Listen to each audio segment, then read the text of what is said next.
warga Indonesia yang positif terinfeksi virus corona disebut telah melakukan kontak dengan warga negara Jepang dan bertambah 484 orang, sehingga totalnya menjadi 12.071 orang. Minta tidak membuat kebijakan sendiri-sendiri yang tidak terkoordinasi. Semua kebijakan di daerah harus sesuai dengan peraturan, berada dalam koridor undang-undang dan PP serta Kepres tersebut.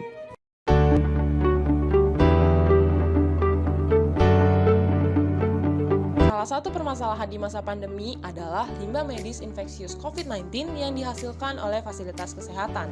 Infeksi berupa masker bekas, sarung tangan bekas, perban bekas, tisu bekas, plastik bekas, infoset bekas, alat pelindung diri bekas pakai, dan sisa makanan dari pasien. Limbah tersebut tergolong limbah bahan berbahaya dan beracun atau B3. Menurut data Kementerian Lingkungan Hidup dan Kehutanan, untuk periode 1 tahun, terhitung sejak Maret 2020 hingga Februari 2021, jumlah sampah medis yang dihasilkan oleh sarana sanitasi adalah sebesar 6.418 ton, di mana sarana sanitasi DKI Jakarta menghasilkan paling banyak, sebesar 4.630 ton.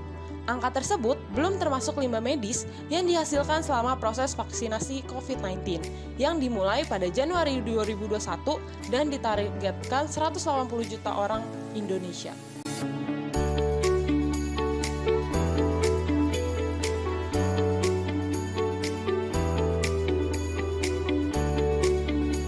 Dari cerita singkat di atas, selanjutnya kami akan membahas tentang permasalahan limbah sisa pandemi menjadi penyakit bagi lingkungan. Nah, teman-teman semua bisa kita lihat ya, kalau pandemi ini juga memberikan banyak sumbangan loh terhadap sampah B3. Jika kita lihat sungai di sekitar kita, banyak sekali masker-masker. Padahal masker bekas itu berbahaya loh. Untuk selengkapnya, yuk kita bahas lebih lanjut.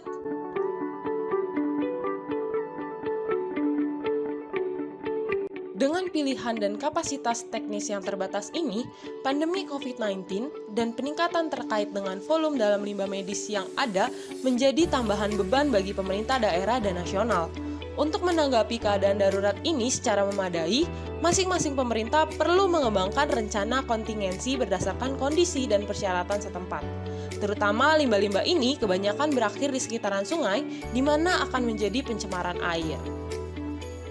Nah, apa sih itu pencemaran air? Menurut Wisnu Arya, tahun 1995, pencemaran air terjadi apabila air tersebut telah menyimpang dari keadaan normalnya. Keadaan normal air masih tergantung pada faktor penentu, yaitu kegunaan air itu sendiri dan asal sumber air. Ukuran air disebut bersih dan tidak tercemar, tidak ditentukan oleh kemurnian air. Pencemaran air adalah peristiwa masuknya zat atau komponen lain ke dalam perairan. Pencemaran air merupakan masalah global utama yang membutuhkan evaluasi dan revisi kebijakan sumber daya air pada semua tingkat, dari tingkat internasional hingga sumber air pribadi dan sumur. Jadi, pencemaran air adalah perubahan sifat air secara fisik, kimia, dan biologis yang memberikan dampak negatif bagi kesehatan lingkungan. Di saat pandemi ini memicu terjadinya beberapa hal. Yang pertama, adanya peningkatan jumlah limbah campuran termasuk limbah infeksius karena rendahnya tingkat segregasi. Yang kedua, peningkatan jumlah sampah plastik karena adanya lockdown, penangguhan atau pemberhentian sementara atau suspensi barang yang dapat digunakan kembali di toko. Kemudian yang ketiga, kurangnya inventarisasi atau estimasi dari jumlah rumah tangga dari limbah berbahaya yang dihasilkan. Yang keempat, peningkatan sampah sembarangan, pembuangan ilegal dan pembakaran terbuka. Yang kelima, adanya penangguhan aktivitas daur ulang. Yang keenam, pencampuran limbah infeksius seperti sarung tangan, masker, tisu, dan kain kasa dengan limbah lain. Yang ketujuh, penyediaan layanan pengolahan sampah formal atau informal dihentikan. Yang kedelapan, peningkatan dampak negatif, terutama untuk sektor informal seperti K3, resiko kesehatan, kerugian kesempatan bisnis, dan lain-lain. Yang kesembilan, layanan MSWM yang tidak tepat disediakan selama waktu formal, yaitu kerentanan dalam layanan pengumpulan dan TPA operasi dan OSH. Yang ke-10, kurangnya kesadaran tentang pengelolaan limbah. Yang ke-11, penggunaan kembali APD yang dibuang. 12. Kurangnya pasokan harian PPE ke pengumpul limbah. Atau terutama bagi kesehatan itu dapat terjadi peningkatan jumlah limbah infeksius, gangguan layanan dari layanan pengolahan limbah kesehatan, manajemen dari limbah medis yang tidak tepat, kemudian adanya suspensi terhadap aktivitas daur ulang, dan kapasitas yang tidak mencukupi untuk pengolahan limbah dan pembuangan limbah tersebut.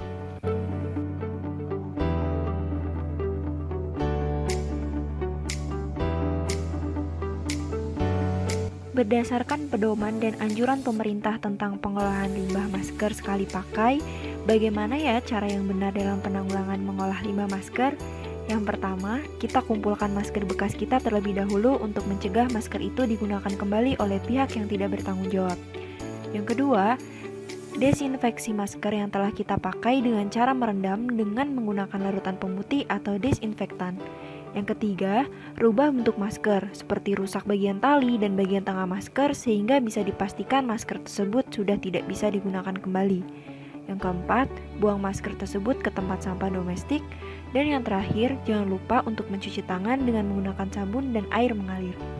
Kalau di Jepang, Kementerian Lingkungan Jepang memberikan peringatan kepada setiap pemerintah setempat untuk mengkonfirmasikan adanya pedoman dan manual untuk pengolahan limbah medis dari COVID-19.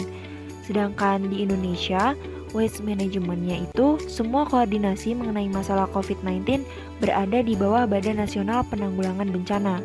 Tetapi Kementerian Lingkungan Hidup dan Kehutanan menetapkan yang pertama, Surat S.167-M Men LHK /PSLB/PLB-3/3/3030 mengenai pengolahan limbah B3 medis pada fasilitas pelayanan kesehatan darurat COVID-19.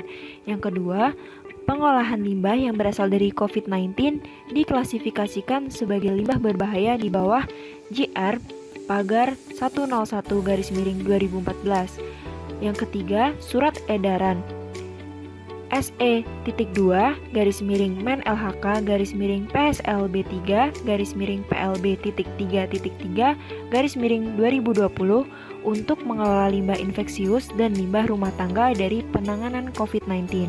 Yang keempat, Surat Khusus dari Direktorat Jenderal Pengolahan Sampah, Limbah dan B3, Kementerian Lingkungan Hidup dan Kehutanan dikirimkan untuk perusahaan swasta di bidang transportasi, penanganan, dan pembuangan terkait dengan pengolahan limbah medis di keadaan darurat COVID-19 ini.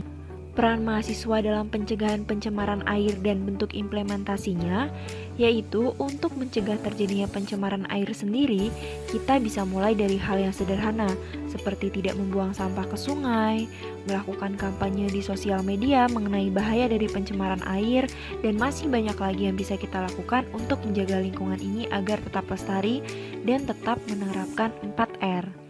Yaitu yang pertama, melakukan reduce dengan cara mengurangi penggunaan barang-barang yang tidak digunakan lagi. Yang kedua, reuse atau dengan cara memakai ulang barang yang masih bisa digunakan. Yang ketiga, recycle, yaitu dengan cara mendaur ulang barang ataupun sampah menjadi barang yang bermanfaat. Dan yang terakhir, replant atau dengan cara menimbun sampah organik untuk dijadikan kompos.